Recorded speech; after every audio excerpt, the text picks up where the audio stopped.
Le Lido 2, une renaissance. Bon, on peut parler d'un lieu très emblématique.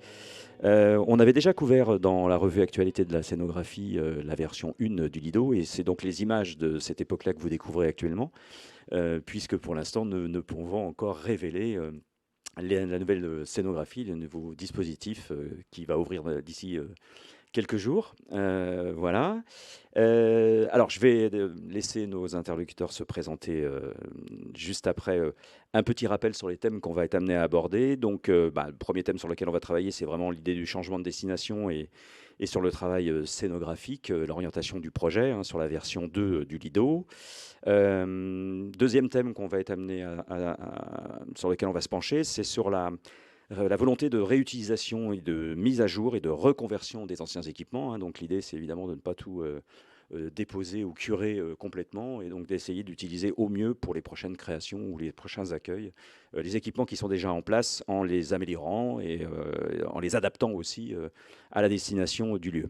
Ensuite, on parlera un petit peu de la direction technique, hein, parce que voilà, prendre le poste de direction technique dans un lieu comme celui-là, c'est quelque chose d'assez intéressant. Donc voilà, donc Florian pourra nous dire quelques mots sur son arrivée et comment il a reçu le projet, et puis comment il se projette aussi dans cette ouverture. Et puis Cyril qui là répondra surtout sur cette partie aussi sur les réseaux audiovisuels, hein, puisque un lieu de diffusion, un lieu de création aujourd'hui sans réseau, c'est quasiment impossible. Donc là, il y a un gros travail sur lequel il s'était déjà exercé sur le théâtre du Châtelet, puis à Marigny, voilà. Et on terminera bien sûr aussi, alors, toujours aussi avec Florian et Cyril, sur la diffusion sonore immersive, voilà, qui est implantée. Et logiquement, Jacques nous révélera une petite surprise à la toute fin d'un nouvel équipement qui sera mis en service euh, dans le lieu, voilà, qui touche plus à la vidéo. Je vous laisse vous présenter dans un premier temps. Bonjour à tous, moi je suis Jacques Hérault, pour ceux qui ne me connaissent pas. Voilà, aujourd'hui ma fonction dans le projet du Lido, je suis le conseiller du président directeur artistique du Lido, qui est donc Jean-Luc Choplin, et je l'accompagne sur ce projet de réhabilitation et de nouveaux fonctionnements sur des nouveaux spectacles par rapport à l'histoire ancienne du Lido, qui était principalement des revues. Voilà, donc ma mission a été depuis 2021 déjà les conditions de rachat du Lido au niveau technique par rapport au groupe Accor qui est devenu propriétaire du Lido. Et donc j'ai accompagné sur tout le suivi, la mise en place des projets, la mise en place des travaux et aussi la mise en place des spectacles et des équipes qui sont maintenant en place et qui gèrent cette belle maison. Voilà. Alors, Florian. Donc, bonjour à tous. Donc Florian Fassenet, directeur technique du Lido depuis un peu moins d'un an et demi maintenant. Bonjour à tous, je suis Cyril Auclair, président de la société Unisson Design, société qui donc œuvre dans le spectacle vivant, autant sur la partie design sonore, donc pour des créations, mais aussi sur la partie donc assistanat pour des projets de réhabilitation de salles ou de nouvelles salles. Et c'est sur ces deux facettes qu'on est intervenu pour le Lido, donc principalement assister pour les choix de la partie réseau audiovisuel au sein du Lido pour cette rénovation, et aussi pour la partie après création du nouveau spectacle qui va commencer demain pour la première. Voilà. Ouais, d'ailleurs, vous y retournez juste après, hein, je crois, de toute urgence. Bon, dans un premier temps, voilà, on va essayer de faire un portrait rapide de l'ancienne configuration, sans trop passer de temps, mais c'est parce que on a aussi des gens qui écoutent et qui regardent en streaming aussi ces tables rondes, et donc voilà, c'est bien de faire un petit point sur ce qu'était l'ancienne configuration. Et puis surtout, Jacques va essayer de nous expliquer, en fait, vers où on se dirige aujourd'hui avec cette nouvelle étape. En fait, en gros, c'est voilà, d'où on part pour aller où, en fait. Voilà. Et surtout au niveau scénographique aussi, comment vous avez travaillé ensemble. On rappellera peut-être aussi rapidement peut-être la maîtrise d'œuvre. Voilà, hein, on va au moins voilà, qu'on puisse les citer. Tout à fait. Donc oui, le Lido, c'est un établissement emblématique à Paris, que connaissent surtout les touristes puisque si vous demandez, par exemple, aux personnes présentes ici, est-ce que vous avez été voir un spectacle au Lido, la plupart des gens et de la région parisienne vous disent, ben non, c'est des choses où on ne va jamais ou très peu. Donc il y a un faible pourcentage. Et le Lido fonctionnait depuis, à cet endroit-là des Champs-Élysées au 116 bis depuis 1976, date où il a été installé dans ce bâtiment. Et avant, il était plus bas dans l'avenue des Champs-Élysées et il était plus près du rond-point. Voilà, donc en 76, il est installé à cet endroit. Un endroit compliqué, on peut le voir sur les plans, puisque nous sommes dans un bâtiment qui est art déco complètement, qui est connu des personnes qui aiment le cinéma, puisqu'il y a eu un célèbre film qui a été tourné dans la partie arrière du bâtiment, c'était le Samouraï avec Alain Delon, où il court dans les escaliers du côté Lord Byron, puisque le bâtiment va sur les deux faces, avenue des Champs-Élysées et Lord Byron. Donc ce bâtiment est compliqué puisqu'il y a dedans, dans la partie lieu de spectacle, il y a le Lido et au-dessus, on a différentes salles de cinéma de l'UGC Normandie. Avec au-dessus une deuxième plus grande salle de Paris, puisque l'UGC Normandie fait 900 places, ce qui est un peu moins que le Rex, qui est la plus grande salle de cinéma de Paris. Voilà, donc ce qui veut dire que c'est un lieu au niveau du Lido où on est contraint. Il y a peu de hauteur. C'est pas Cyril qui va nous contredire pour les problèmes de son, vous imaginez. Ça a été contraignant pour les entreprises puisque pendant qu'on perce, on évite de percer les murs et les cloisons alors qu'il y a des films qui sont projetés au-dessus. Et le côté sympathique, si vous avez un film un peu bruyant, comme il y en a certains qui sont passés avec des avions de chasse il n'y a pas si longtemps, vous avez en permanence, vous entendez des vibrations dans le Lido en permanence. Donc c'est un bâtiment qui est pas facile. Et toutes les entreprises qui ont participé aux travaux dans ce lieu ont souffert de ce problème qui est très contraignant. Les loges, c'est contraignant et tout ça. Donc voilà. Ce qui est sûr, c'est que par rapport à ce lieu, avant de parler de technique, le groupe Accor a décidé en 2021 de racheter le bail, puisqu'ils ne sont pas propriétaires du lieu, hein, le bail à Sodexo, qui était propriétaire depuis 8 ans. Il l'avait récupéré à la suite d'une affaire un peu particulière, de factures impayées auprès de Sodexo, de l'ancien locataire, qui n'arrivait pas à payer toute la partie nourriture, puisque avant, dans le Lido, on pouvait faire un dîner-spectacle et on venait. Et les anciens propriétaires ne pouvant pas, propriétaires du bail, ne pouvant pas payer les factures à Sodexo, ils ont donné le bail à Sodexo. C'est comme ça qu'ils se sont retrouvés à avoir un établissement de spectacle à gérer.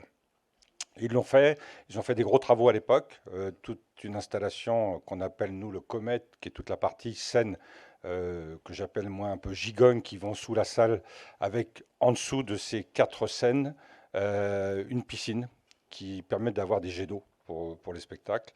Et tout ce système permet de manœuvrer imaginé par un monsieur qui est décédé il n'y a pas très longtemps, monsieur Libovitch, qui Oui, était, Jean. hein, c'est ça, et dont nous avons eu, pour la petite histoire, c'était son petit-fils qui était responsable de l'entretien. Donc, dès qu'on avait un problème sur quelque chose d'historique par rapport au lieu, il allait chez son grand-père récupérer les plans dans ses archives et ça nous a permis d'avoir beaucoup de documents pour pouvoir documenter les travaux au départ. Donc, ce Lido donc, est parti sur cette base de revue et il a été créé en 2008 une revue qui s'appelait Paris Merveille et qui a duré jusqu'à la fermeture donc officielle du Lido en novembre l'année dernière. Non, en novembre l'année dernière, enfin non, pardon, en septembre l'année dernière de 2022, pardon. Et donc, a été demandé, donc le groupe Accor a sollicité Jean-Luc Choplin, qui est donc l'ancien directeur du Châtelet, entre autres, mais qui est passé aussi par Marigny après, qui a été aussi à la scène musicale pendant quelques temps, hein, voilà, et qui était appelé un peu par les journalistes le pape de la comédie musicale. Voilà, donc il a été décidé en accord avec le président du groupe Accor, Sébastien Bazin, de faire un lieu de spectacle plutôt que de garder le côté revue qui ne marchait plus vraiment très bien sur les derniers temps. Tous les soirs de revue qui étaient prévus initialement, ça s'est limité du jeudi au dimanche et il y avait de moins en moins de monde. est passé par là le Covid, est passé par là pas mal de petites choses. Il y a certains pays et certains ressortissants qui ne peuvent plus venir en France aussi par rapport à des situations et autres. Donc voilà, ça veut dire qu'un public qui disparaissait petit à petit. Donc il a été décidé de changer totalement. Pour pouvoir changer dans un lieu atypique qui est vraiment prévu pour des revues, c'est pas évident. Donc, différentes réflexions ont eu lieu. La première, c'était de transformer en auditorium, en théâtre vraiment, c'est-à-dire garder les infrastructures techniques dont on parlera plus tard, et de transformer la salle en salle de spectacle et de supprimer le côté cabaret. Et après réflexion et surtout sur l'impulsion de Sébastien Bazin, il préférait garder un peu l'identité du cabaret. Voilà. Donc, on a fait un compromis, ce qui est souvent le cas dans ce genre de choses. On a gardé le côté cabaret pour les tables et on peut consommer des boissons pendant le spectacle, hein, comme ça se fait au Crazy Horse par exemple, ou des choses comme ça, dans ce genre de choses. Et par contre, on a supprimé au niveau spectacle le côté revue complètement. Les revues, celle de la dernière revue a duré 8 ans pratiquement, donc c'est des revues qui duraient très longtemps et le public manquait. Là maintenant, nous sommes sur une situation de spectacles musicaux. On a différents projets qui se mettent en place. On a ouvert en décembre dernier avec une nouvelle production de cabaret. Ça tombait bien par rapport au fait qu'on garde l'option cabaret. Et on a refermé dès février l'année dernière pour faire les travaux, ce qu'on a appelé la phase 2. La phase 1 étant principalement, on en parlera après, l'aménagement des loges, parce que je ne vous cache pas que c'était un peu catastrophique. Les artistes se changeaient pratiquement dans les couloirs. L'emplacement pour les habilleuses et tout ça, c'était derrière des portes, sur un bout d'étagère. Enfin, je ne sais pas comment ces gens pouvaient travailler dans ces conditions. Des sanitaires qui étaient détériorés, des douches. Enfin voilà, c'était catastrophique. Donc on a refait une première phase qui a permis d'accueillir les artistes dans de bonnes conditions. Et la deuxième phase qu'on vient de finir de vivre, enfin on le vit encore un peu, c'est jamais au bout, c'est on a refait la salle complètement et une partie importante qui a été la partie machinerie qu'on a modernisée, puisque pour ceux qui connaissent un peu les anciennes installations dans certains théâtres, on avait encore des armoires Sorès, hein, donc voilà, qui dataient de 76 pour certains organes qui faisaient. Voilà, donc on était un peu loin, surtout des problèmes de sécurité qui sont nécessaires aujourd'hui, avec des ponts de scène, avec tout un système d'éléments qui montent, qui descendent. Il y a deux tiroirs, par exemple, pour laisser apparaître un pont qui prend 6 tonnes et l'autre qui prend 16 tonnes. Devant, il y a aussi un deuxième pont qui peut prendre de 3 tonnes et qui descend dans le premier dessous. Enfin voilà, il y a tout un tas de choses. Et donc, il fallait sécuriser tout ça parce que c'était des éléments qui fonctionnaient, pas toujours très bien, mais qui fonctionnaient. Et donc, on a gardé la motorisation de la plupart de ces gros éléments, mais par contre, toute la partie électrique derrière, commande et tout ça, il y a eu un énorme travail qui a été fait avec Caroline Cordier au niveau de la scénographie. Et BC Maintenance qui a eu les travaux à réaliser à ce niveau-là. Donc voilà, on est maintenant dans un cabaret théâtre, un théâtre cabaret comme vous voulez. On a 1100 places et ça permet de pouvoir faire tout style de spectacle avec les difficultés du lieu qui est très contraignant, mais en même temps qui permet d'amener une nouveauté. C'est pas simple. La scène est dans la salle. Donc, je vous laisse imaginer, mais Cyril aura l'occasion d'en parler un peu plus. C'est pas simple non plus pour la lumière, puisqu'il y a très peu de hauteur de plafond. On est à 4 mètres et des poussières, hein, à certains endroits. Donc, voilà, il faut que tout le monde fasse un peu la part des choses. Quand on imagine les décors, ben, il faut que ça puisse passer sous les boîtes du son, il faut que ça puisse passer sous les automatiques de la lumière, il faut que ça puisse passer, voilà. Donc, tout ça, tout est un peu au chausse-pied, mais voilà. L'avantage qu'il y a dans ce genre de structure, c'est qu'il y a des techniciens qui sont là depuis très longtemps et qui ont fait toutes les revues, qui connaissent tous les rouages du système. Et ça a permis de pouvoir mettre en place et de pouvoir gérer. Et ça a beaucoup aidé les entreprises qui ont eu à gérer les travaux, puisqu'il y a une équipe d'électromécaniciens qui entretiennent en permanence cette machinerie dont vous avez vu les images, qui est une grosse machinerie, hein. Il y a de l'électrique, il y a de l'hydraulique, enfin voilà. Et l'avantage, c'est que ces techniciens connaissent très très bien le système et peuvent dire, bah là c'est ça, là ça fonctionne comme ça. Et quand on a des pannes, être dépanné tout de suite quand on a un petit capteur qui se met, comme ça peut arriver de temps en temps, qui peut déclencher un arrêt et autres. On arrive à régler le problème tout de suite pour pouvoir continuer le spectacle. Donc ça, c'est vraiment une nouveauté. Donc voilà, nouvelle orientation en gardant l'esprit. On est dans l'esprit cabaret.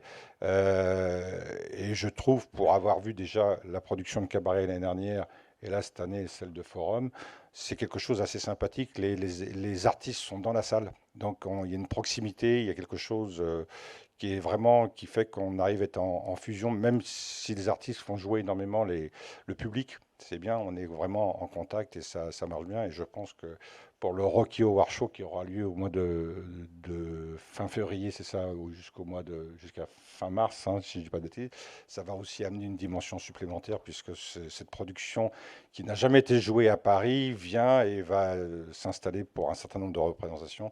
Et je pense que le public va être ravi de participer totalement à ce genre d'événement. Voilà. Donc, une renaissance dans la tradition. Oui, voilà. Alors, juste, on va rajouter par rapport au deuxième thème, en fait, hein, peut-être aller un petit peu plus précisément. Alors, vous pouvez intervenir tous les trois là-dessus, hein, sur l'idée de la réutilisation et de l'optimisation en fait de l'existant et surtout des équipements de machinerie dans le but de pouvoir être mieux utilisés ou de satisfaire les futurs spectacles à venir. Là, je suppose qu'il y a quand même voilà, des petits éléments qu'on peut venir rajouter. Tu peux peut-être en parler, toi, Florian, à ce niveau-là. Oui, ben, en fait, effectivement, le fonctionnement que le Lido avait avant, c'est qu'il faisait des revues pendant plusieurs années. Donc, la machinerie, le son, la lumière étaient installés pour un spectacle qui durait 8 ans. Et nous, on arrive maintenant avec installer un spectacle qui dure pour l'instant 2 mois ou même une semaine. Et notre volonté, c'est de ne pas refaire 3 mois de travaux ou 6 mois de travaux entre deux spectacles. Sinon, ça ne marchera jamais.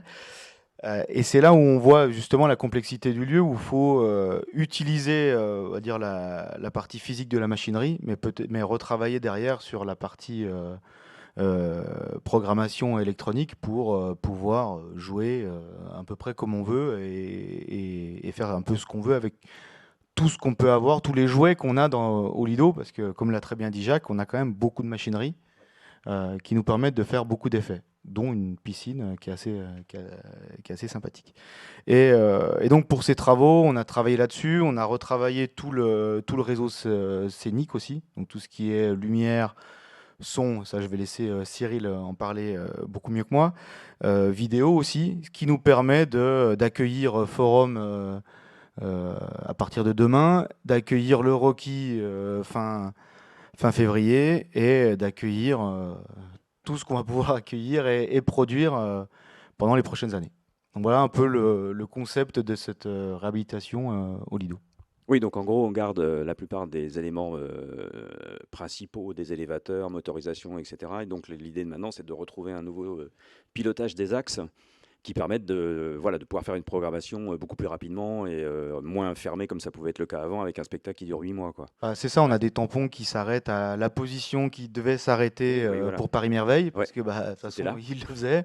Et rien que pour Cabaret, on a dû changer cette programmation-là, et c'est assez lourd, parce qu'il fallait aller chercher au fond du programme, refaire revenir l'entreprise de l'époque qui l'avait installé pour pouvoir déplacer de 5 Ouais. cm un tampon qui peut soulever 100 tonnes. Donc c'est un peu, voilà, Et puis sur bizarre. l'installation de chez Comet Faya en plus, on avait un système qui fonctionnait qu'en négatif.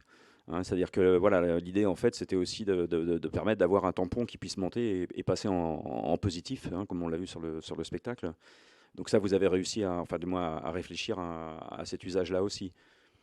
Oui, on a joué avec ce qu'on a pu, avec le délai qu'on avait eu sur Cabaret aussi, parce que c'était assez court. Avec une table élévatrice, je crois. Avec des tables élévatrices en plus du tampon. Voilà, c'était un peu sport, mais on l'a fait et tout s'est très bien passé. Mais oui, en fait, c'est agrémenter tout ce qu'on a au Lido pour sortir des productions de plus en plus innovatrices à chaque fois, quoi. Mais alors, est-ce qu'on aura une phase 3 de travaux où on arrête là Non, il y a pas officiellement une phase 3. On sait que dans les délais, ce qui nous a contraints sur ces travaux, c'est qu'on n'avait que de février à novembre pour faire les travaux, ce qui a fait hurler toute la maîtrise d'œuvre, qui a fait hurler les entreprises depuis le départ, c'était on n'y arrivera pas. Donc voilà, ce qui est vrai, d'ailleurs on n'y arrive jamais, c'est bien connu. Et c'est vrai on a fait certaines concessions dans la réalisation des éléments, puisque il y aurait des choses qu'on aurait souhaité que ça soit fait différemment, mais dans le temps imparti, on a pris des options avec des éléments qui ne seront pas dans une phase 3, mais des éléments qui devront être changés dans un futur, parce que voilà, ce sont des éléments qui sont fatigués, usés et qu'il faudra renouveler. On a privilégié principalement tous les éléments et tous les organes qui bougent pour les spectacles. Maintenant, pour vous donner un exemple, on a un monte charge qui permet d'amener des petits éléments du quai Cheval, bien connu de tous les livreurs du Lido, jusqu'au plateau. Voilà, on sait que c'est un monte charge qui est fatigué dans l'année ou dans les 2 ans qui arrivent, il va falloir le changer parce qu'il a fait 100 ans. Voilà, c'est quelques centaines de milliers d'euros à mettre. C'était pas forcément, il y a des choix à faire comme toujours. Là, aujourd'hui, il a été privilégié aussi l'esthétique de la salle. On a demandé à un artiste de pouvoir s'exprimer librement sur tout ça. Ça coûte cher, hein, la feuille d'or, les choses comme ça, c'est très beau, mais à l'arrivée, ça a un coût. Donc, il y avait un arbitrage qui a été fait et par la direction du Lido et par le groupe Accor, ce qui est normal en tant que propriétaire du lieu. Donc, voilà, mais on n'a pas officiellement de phase 3, mais on aura des éléments. On travaille sur le pilotage, puisqu'aujourd'hui, on n'est pas du tout piloté sur la partie machinerie, puisque dans les délais, on n'avait pas le temps de le faire, mais il est prévu que pour l'été prochain, nous ayons un pupitre qui nous permette de piloter, de mettre en mémoire des effets et tout ça. Oui, donc c'est une reprise globale de tous les axes autour Voilà. du plateau, Le, dessous, dessus. Voilà. le projet a été fait pour qu'on mette en sécurité principalement, puisqu'il y avait des choses, il y avait une barrière de sécurité qui était avec du pont de 500 par exemple, et deux Oui, sur treuils à chaîne, sur le ceston voilà, à c'est ça. l'arrière. Oui, oui. Donc typiquement, on a fait installer une barrière de sécurité digne de ce nom, avec tout ce qu'il faut pour que ça puisse mettre en sécurité Oui, le parce que celui-là, personnel. si je dis pas de bêtises, hein, c'est celui qui distribue les cases à décor. C'est ça, Voilà, qui permet de remonter arrière-scène. Voilà. de l'arrière-scène. On a à partir du plateau. Et d'ailleurs, pour les entreprises, c'est ce qui a permis d'amener la plupart du matériel.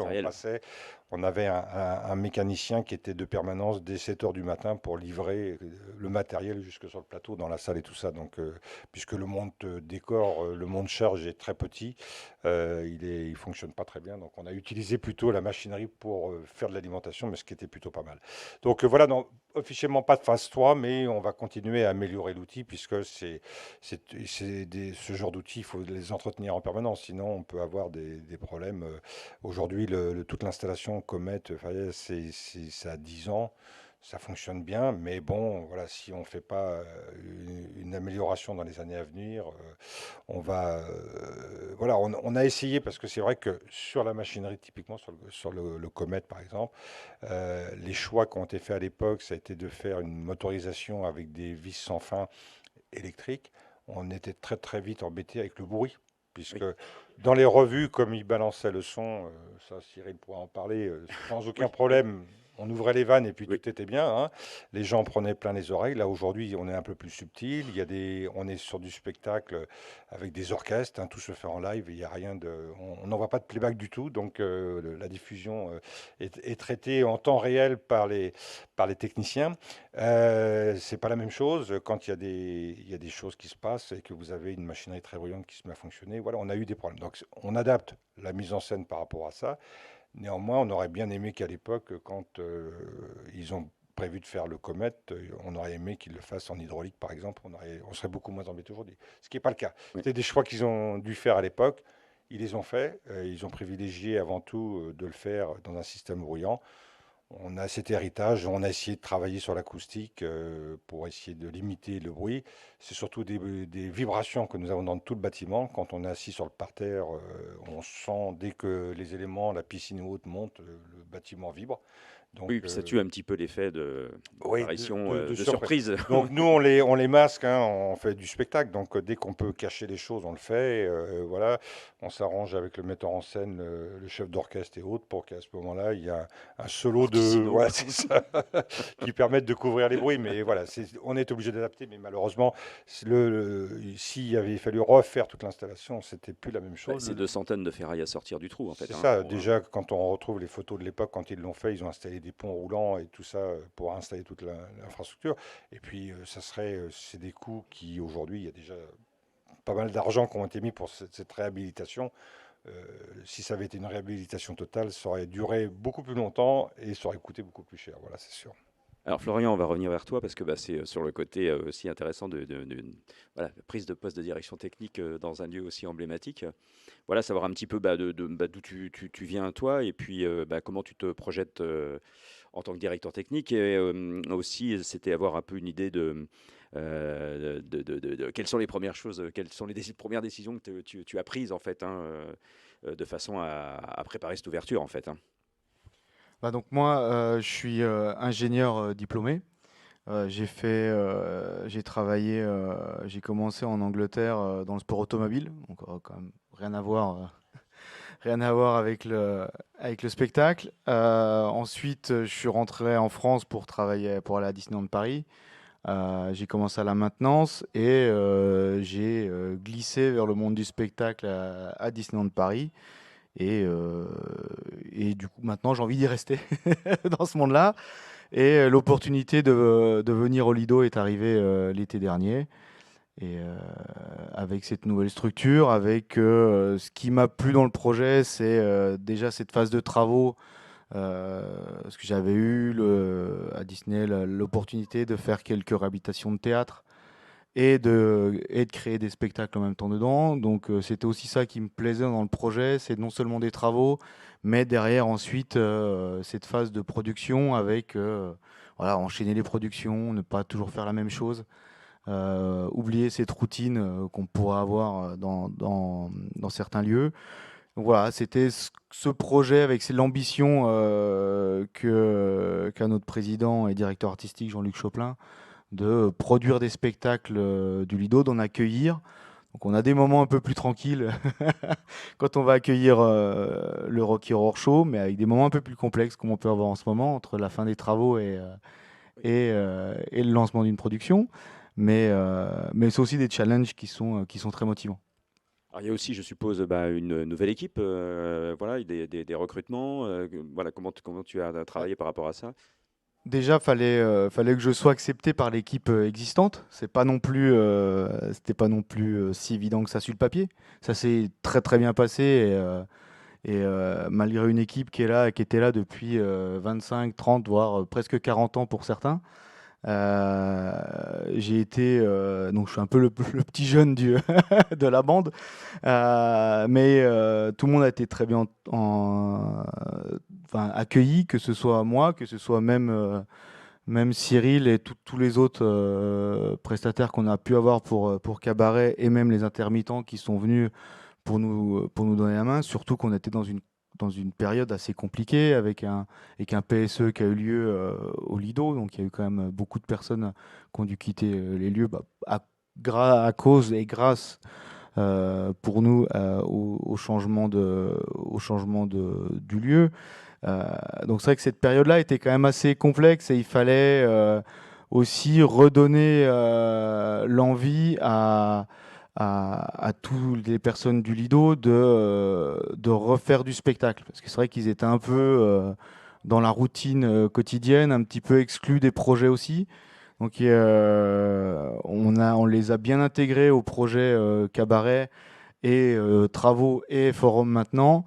Et tous les jours, on le voit maintenant, enfin, ils viennent avec le sourire, ils sont très heureux de, de refaire du spectacle. Enfin, ceux qui le disent, c'est même pas moi. Et ils sont aussi heureux d'avoir à leur tête des personnes enfin, dont Jean-Luc Choplin, qui font du spectacle et qui savent ce que c'est que du spectacle vivant.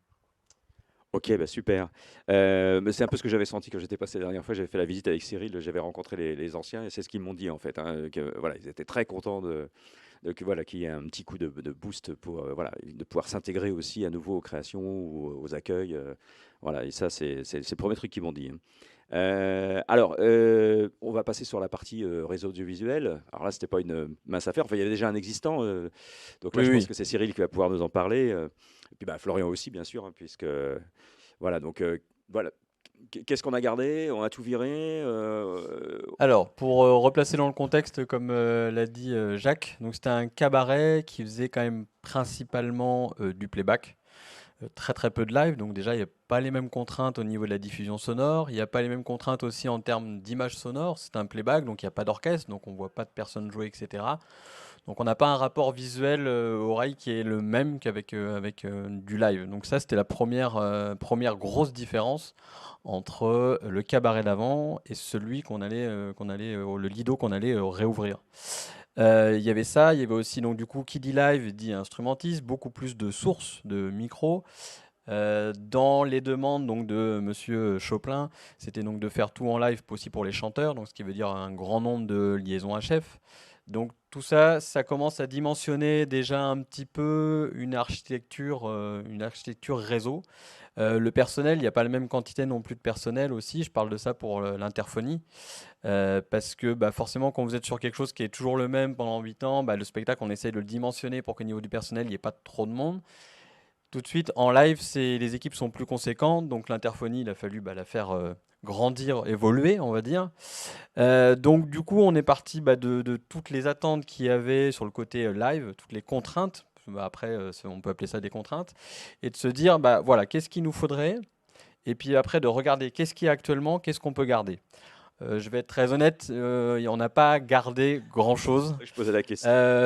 Soit parce qu'il y en a certains, en fait, c'était vieillissant, soit parce que c'était sous-dimensionné et plus approprié à cette nouvelle partie live qui devenait vraiment très importante. Donc après, il y a eu, on va dire, les pôles très importants. Donc il y a la diffusion, la partie réseau, donc distribution des signaux, la partie interphonie et la partie vidéo. Alors je mets des guillemets parce que quand nous on parle de vidéo dans ce service, c'est plutôt transport du signal pour les caméras, par exemple pour la machinerie, parce que comme on l'a dit, il y a beaucoup de machinerie et donc il y a beaucoup de caméras pour être sûr qu'il n'y a pas de problème de sécurité ou quoi que ce soit.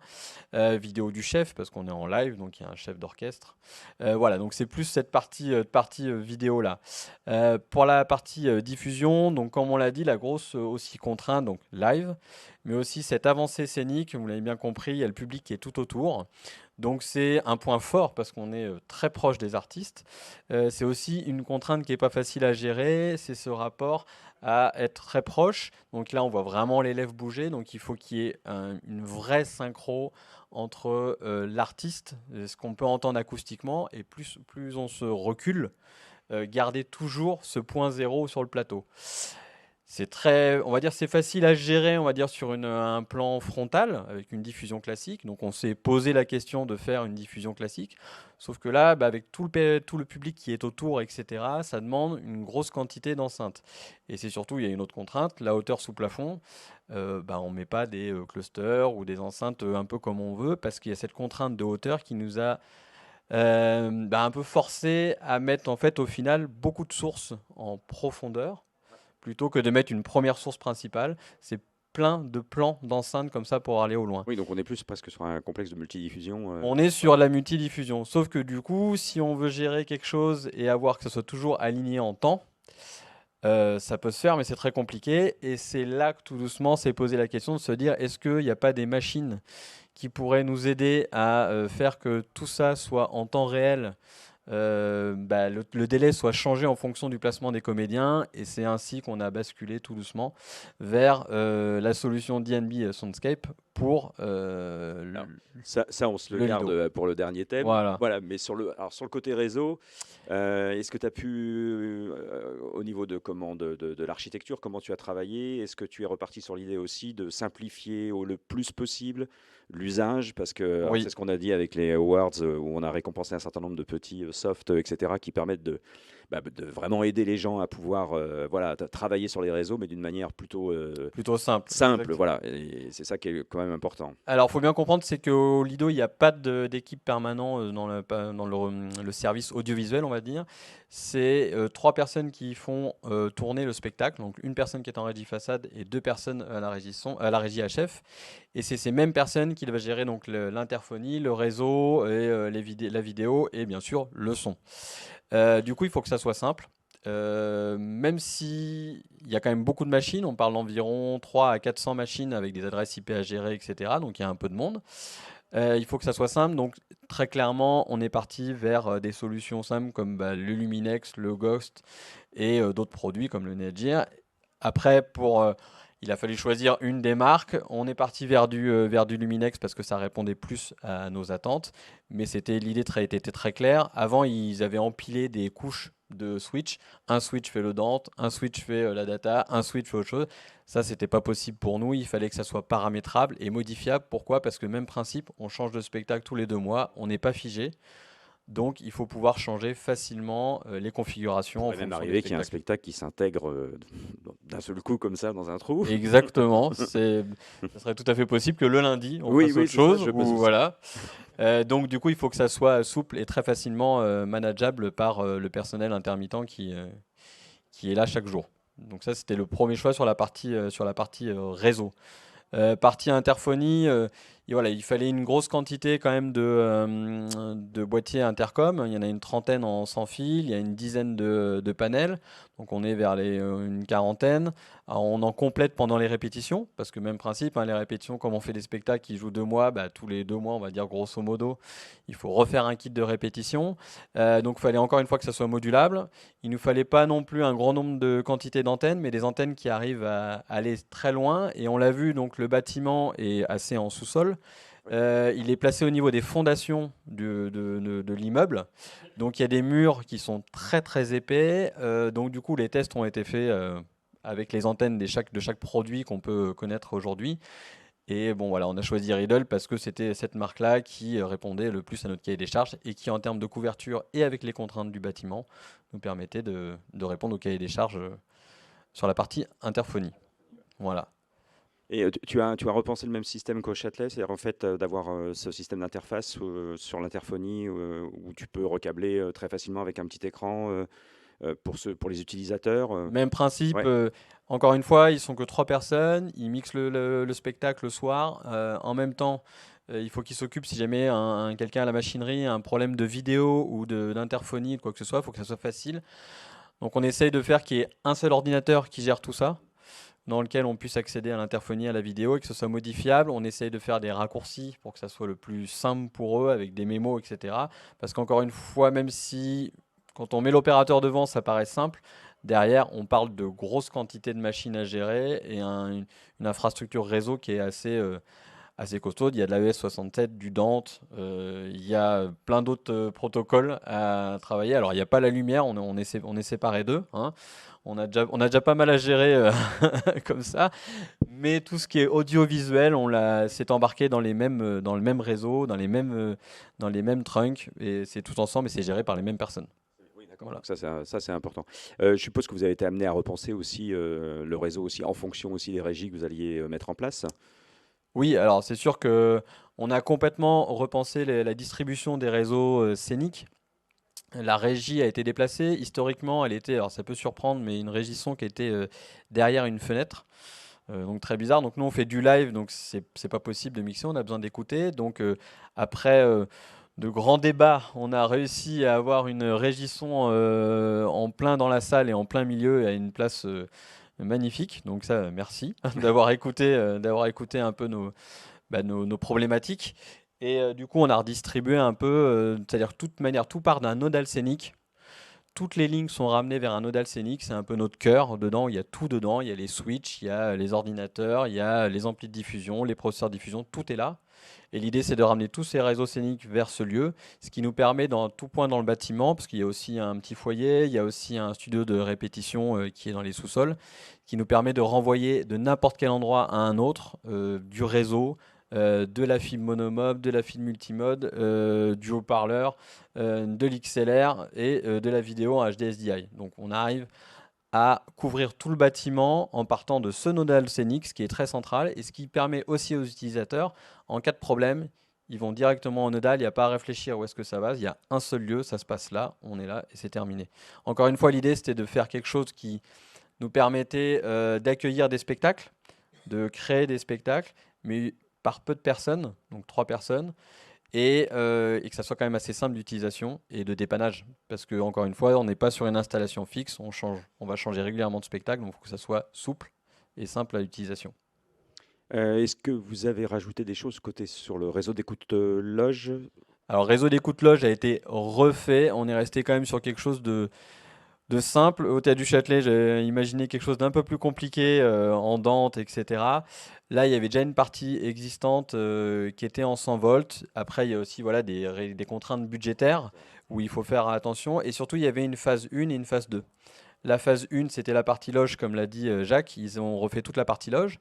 Donc, c'est-à-dire qu'on a refait les 100 volts de la partie loge. Mais il y avait en phase 2 une autre partie qui n'était pas encore refaite, qui, elle, était déjà en 100 volts.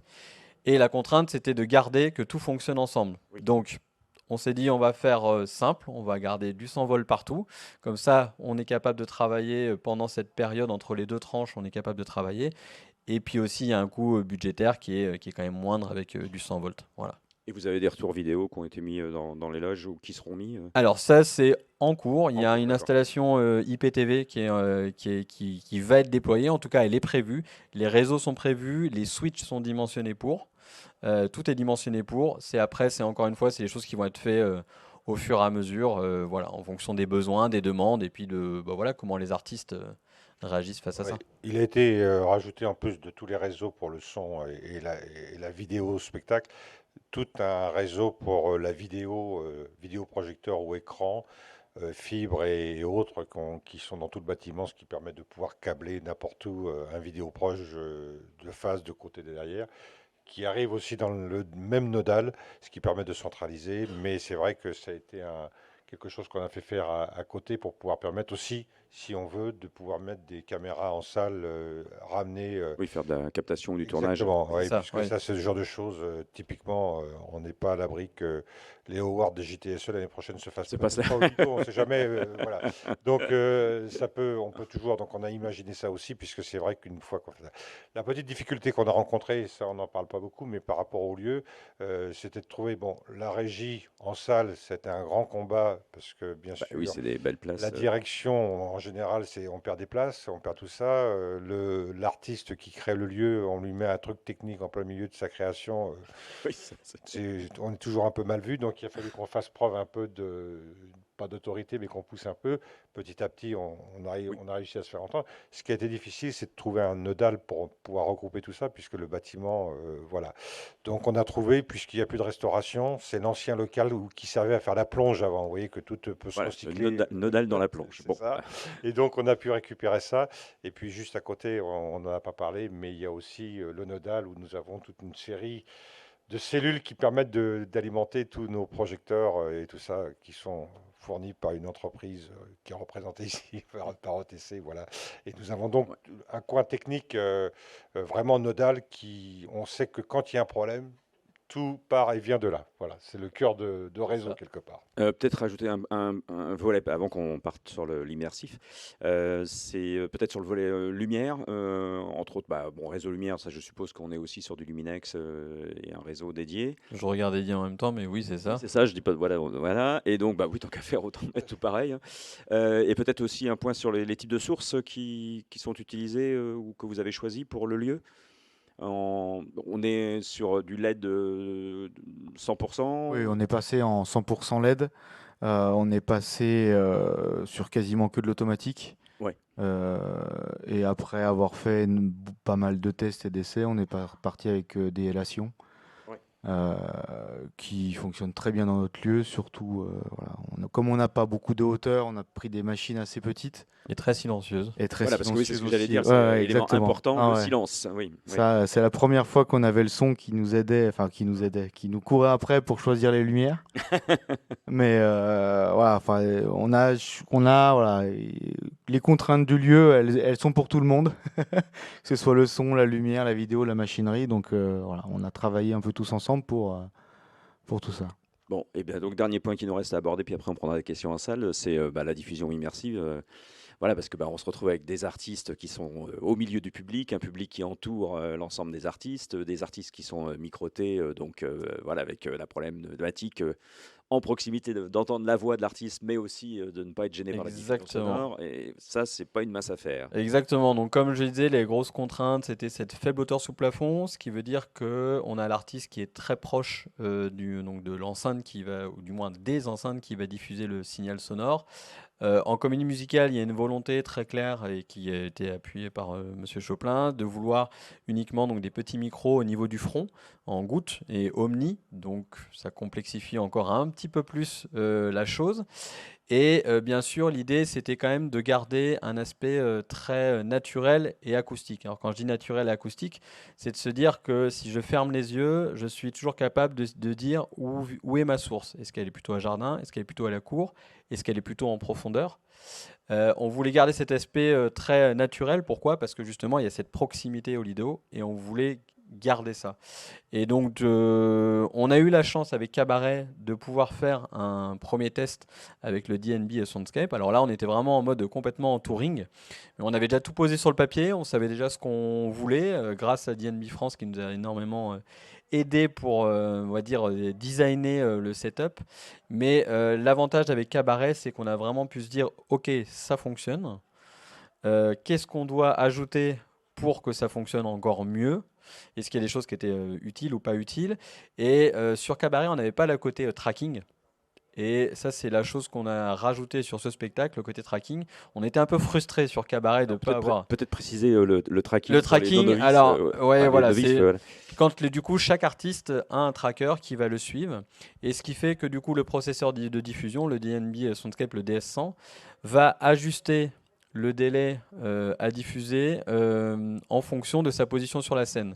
S'il est plus proche de l'enceinte, s'il est aligné avec l'enceinte, on va faire simple, c'est à 0 millisecondes. Et donc plus je me recule, plus je vais augmenter le délai pour que moi, j'ai toujours l'impression que le son vienne de la personne qui est face à moi. Donc tout ça pour retrouver le son le plus naturel possible. Alors le processing, donc le DS100 permet plein d'autres choses, bien sûr. Encore une fois, on fait le spectacle forum, mais on fait aussi d'autres spectacles qui pourraient avoir lieu plus tard et qui nous permettraient d'avoir tout autour, de faire déplacer des sons autour. Ça nous permettrait aussi de recréer, et on l'utilise un peu dans le spectacle forum, de recréer des réverbes de salle, ce qui nous permet de déplacer, on va dire, d'imaginer être dans une cathédrale ou dans une salle un peu plus fermée, etc. Tout ça, ça nous apporte plein d'outils pour agrémenter le spectacle, mais surtout ce qui était vraiment très important et la première demande de Jean-Luc, c'était de retrouver un son le plus naturel possible. Oui, du théâtre musical. Et surtout le plus Voilà. naturel possible avec beaucoup de plans d'enceinte.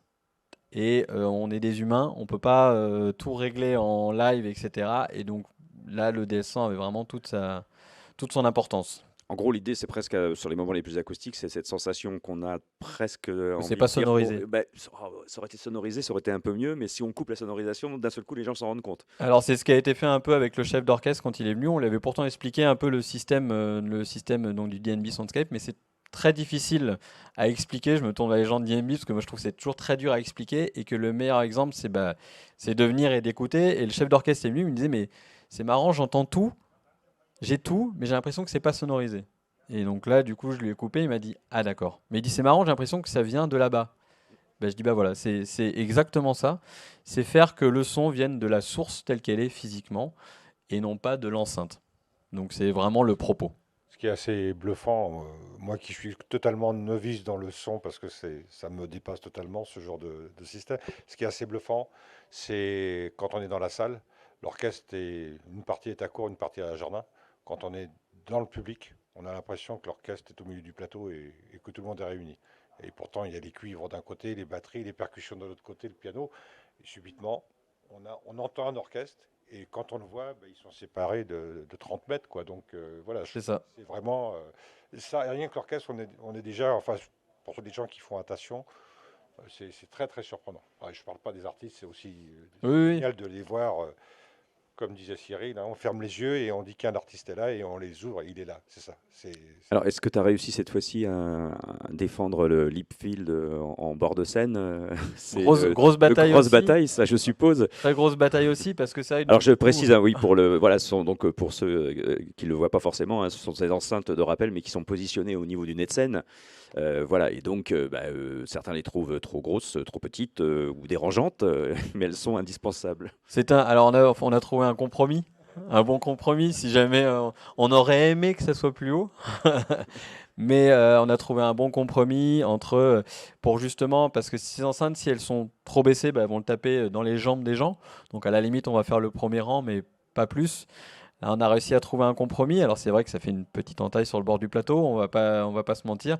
Mais l'idée, c'était justement de garder encore une fois cette image sonore. Il n'y a rien de plus perturbant que quand on regarde quelqu'un, le son vienne de l'enceinte du haut, alors que la personne me parle là. Et là, grâce à cette ligne d'enceinte, en l'ayant mis à cette position, l'image sonore est replacée au milieu. Oui. Et donc du coup, ce qui est quand même très important quand on est au premier rang, parce qu'on a un mélange d'acoustique et un mélange de sonorisé. Donc ce qui est quand même très très important, c'est de garder encore une fois cette image sonore à sa bonne place.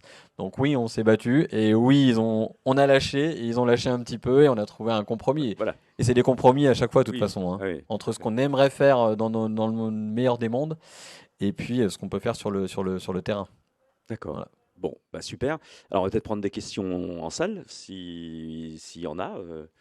Ou alors, ça veut dire qu'on n'a que des spécialistes qui connaissent déjà le lieu par cœur, mais ça, c'est possible aussi. Alors, est-ce qu'il y a des questions? Non? Bon, alors peut-être qu'on pourrait... Ah, si oui? Non, non, d'accord. On peut peut-être continuer sur deux, trois petites choses. Alors oui, on n'a pas parlé de l'architecte quand même Alors, au on niveau a, de la maîtrise d'œuvre. au niveau maîtrise d'œuvre, donc on a eu deux architectes. Il y a un architecte qui s'est occupé de la partie bâtiment réellement, qui est Philippe Pumin. Alors Philippe Pumin, on le connaissait très bien puisqu'il avait fait les travaux du Châtelet, de Châtelet. réhabilitation. Donc voilà. Et il a été choisi par Jean-Luc Choplin, un garçon qui s'appelle Alexis Mabille, qui est quelqu'un qui travaille dans le monde de la mode et aussi dans le monde il décore plusieurs restaurants et autres et hôtels actuellement. Pour ceux qui connaissent un peu Paris, il avait fait la décoration du restaurant qui s'appelle le Bœuf sur le Toit, qui est dans le 8e arrondissement, un peu plus bas que le Lido. Donc il a fait la décoration de la salle totalement, donc ça a été pour la partie décoration et architecture, quoi, voilà. Et les deux équipes se sont bien entendues. C'est vrai que d'un côté, on travaillait plus sur des problèmes qui sont bâtiments purs, et du côté de la décoration, voilà, mais ça c'est bien. Toutes les entreprises se sont bien ensuite entendues pour qu'on arrive au cas. Ça touche pas les mêmes entreprises hein, dans la réalisation. On a des entreprises qui font certaines travaillent sur les produits d'architecture et d'autres travaillent sur les produits de décoration.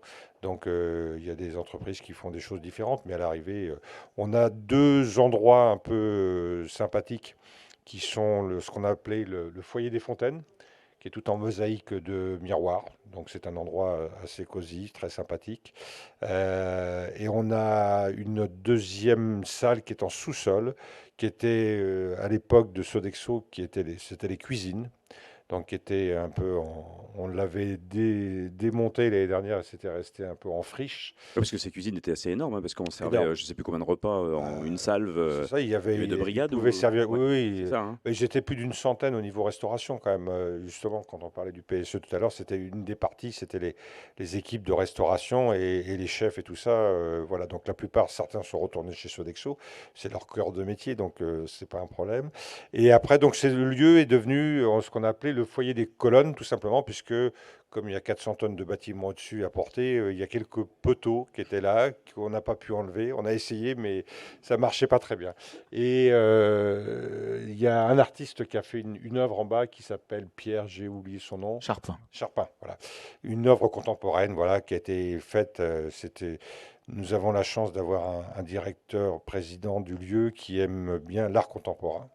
Donc, il a commandé une œuvre à un artiste. Donc, le foyer des colonnes en bas est décoré par Pierre Charpin et l'œuvre a été réalisée par deux peintres qui ont fait ça très bien. C'est assez sympathique comme endroit. Voilà. Et une petite chose, on n'a pas parlé dans l'architecture, mais c'est vrai qu'entre autres, ce qu'on a réhabilité dans le cas du mode de fonctionnement qu'on a, c'est qu'on a pu retrouver un studio de répétition dans le bâtiment, puisque ça n'existait pas. Quand on fait une revue pendant 8 ans, on a la même revue, il n'y a pas besoin et on fait des répétitions sur le plateau.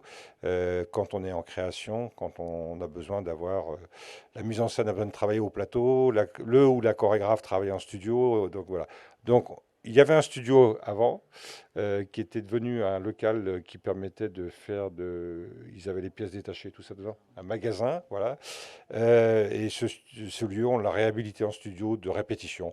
Petit studio, hein, mais ça permet de pouvoir travailler.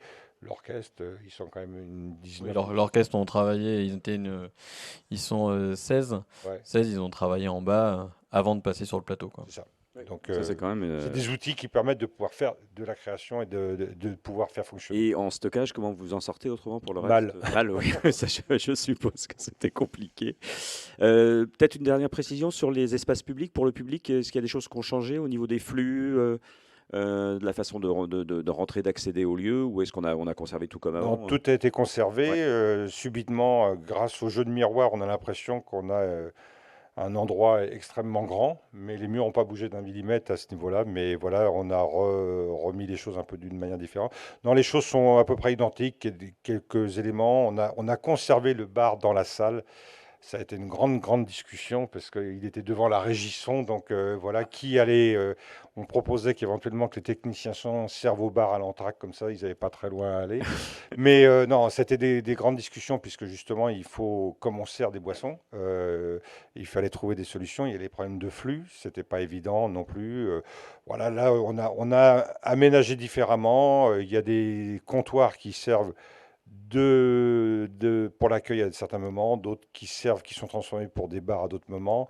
On a aussi réfléchi au problème de privatisation pour des entreprises ou autres, ce qui permet d'avoir, par exemple, le foyer des colonnes permet de pouvoir servir à l'entracte des boissons, des choses comme ça pour des équipes privées et qui peuvent rejoindre la salle sans repasser par l'entrée et tout ça. Donc on a créé aussi, comme c'est un peu une obligation maintenant, des accès PMR et autres, ascenseurs. Il fallait aussi le faire puisqu'il n'y avait pas d'ascenseur qui permettait d'aller sur les 3 niveaux, hein, entre le rez-de-chaussée, ce qu'on appelle le premier sous-sol et le premier étage.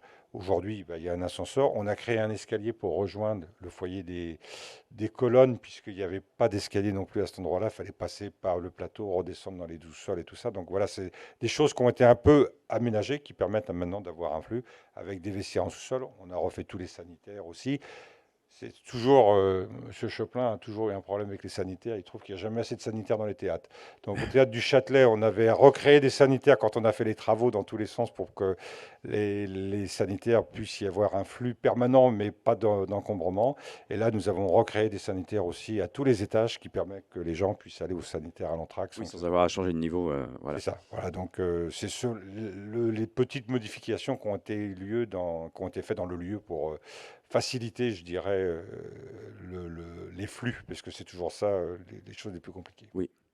Oui. Alors oui, je voulais rajouter, parce que j'ai oublié une petite partie importante quand même sur la partie audiovisuelle, c'est le fait que là, une majorité du matériel n'a pas été acheté, mais en location longue durée, ce qui est quand même une petite subtilité assez importante, où par exemple pour toute la partie diffusion, ça a été c'est une location de longue durée qui est faite actuellement via directement le fabricant, donc DNB en Allemagne, mais aussi toute la partie intercom, etc. Et c'est en location de longue durée aussi via notre prestataire BeLive. Qui est partenaire avec nous là. Et c'est une formule un peu différente par rapport aux autres travaux que j'ai pu vivre. Et c'est voilà, une autre formule et je pense que tout le monde s'y retrouve parce que ça nous permet d'avoir du matériel quand même toujours récent.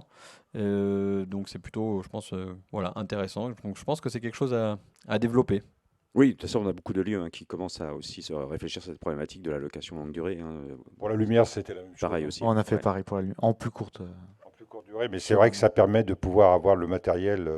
Je dirais que le matériel va très vite maintenant. Aujourd'hui, il évolue à une vitesse pas possible.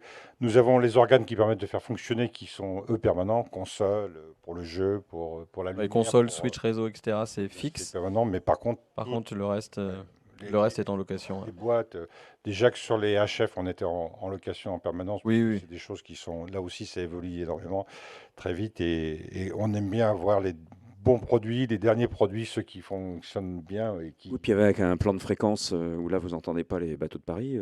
C'est ça, il n'y a pas les bateaux mouches là qui passent. Alors, on a l'UGC au-dessus, par contre. Ah oui, il y a l'UGC. Il y a On a les l'UGC UGC, avec les ouais. soirées de première, et voilà. Là, il n'y a pas les bateaux mouches, il n'y a pas le théâtre de la ville en face, enfin qu'on appelle le théâtre Sarah Bernard maintenant, donc ça va mieux. Oui, pour finir, il y a une petite nouveauté. Donc, on nous disait toujours que ce couloir pour entrer au Lido était un peu triste, puisque c'est un couloir de 40 mètres où il ne se passait pas grand-chose. Il y avait cette décoration Lido en écaille de crocodile qui était là depuis un certain nombre d'années. Donc, notre président directeur artistique a demandé à ce qu'on ait quelque chose d'aussi d'immersif. Donc, on a simplement équipé 100 mètres carrés d'écran vidéo, plafond et un mur d'un côté, pour donner la possibilité de passer un média donc, qui a été créé là pour l'occasion par l'entreprise District, hein, c'est ça, nos amis coréens qui ont fait ça, qui font des vidéos un peu extraordinaires dans le monde entier. Et ça va permettre de pouvoir faire, puisqu'il y a une chose dont on n'a pas parlé complètement tout à l'heure par rapport au projet, mais il a été décidé que pendant la période des Jeux Olympiques, c'était compliqué de faire venir des équipes artistiques pour répéter et autres sur Paris pour travailler. Pour une simple et bonne raison, c'est pour l'hébergement pendant la période à ce moment-là. Donc avoir des artistes qui viennent, comme la plupart de nos artistes sont des Anglais ou des Américains, c'est un peu ce qu'on trouve sur les comédies musicales. Donc il a eu l'idée de créer un spectacle sans artistes, ce qui est plutôt bien, et sans technicien aussi, donc ça va être plutôt pas Ouais, mal. tout le monde en Alors, vacances. il a décidé de faire un spectacle qu'il appelle spectaculaire, qui ne sera simplement que sur les fontaines qui sont dans la piscine, et des murs d'eau, des vidéos, de la musique bien sûr, et le spectacle commencera dans le couloir avec les écrans pour que le public puisse venir, rentre dans un projet immersif complètement. Alors l'idée, c'est un spectacle comme on peut faire dans certains parcs d'attractions et autres, c'est un truc qui dure 10 minutes, un quart d'heure. Mais aujourd'hui, on a 300 000 personnes qui passent sur les Champs-Élysées tous les jours. Donc, si vous en avez même 10% qui viennent payer 10-15 euros pour venir voir un spectacle d'un quart d'heure et qui prennent une glace ou un café ou un truc en même temps, voilà, ça fait partie ça permet de pouvoir faire des spectacles en permanence. Donc, l'idée, c'est ça, c'est-à-dire que cet écran a été mis et prévu aussi pour que le public, on n'aura jamais 1000 personnes en même temps, mais par contre, il se montrera toutes les demi-heures ou toutes les heures et on aura la possibilité de rentrer, de voir ce petit spectacle technique et de pouvoir ressortir. Mais l'écran fait partie intégrante du spectacle et on mettra déjà le public dans l'ambiance dès le départ. Voilà. Bon, et bien super. Est-ce qu'il y a des questions? Non? Eh bien, on est arrivé à l'heure de fin, 16h44, non mais on est d'une précision millimétrique. On vous remercie tous d'être restés avec nous, et puis on remercie aussi les intervenants, et puis on vous souhaite une bonne fin de salon des JTSE 2023. Merci, au revoir.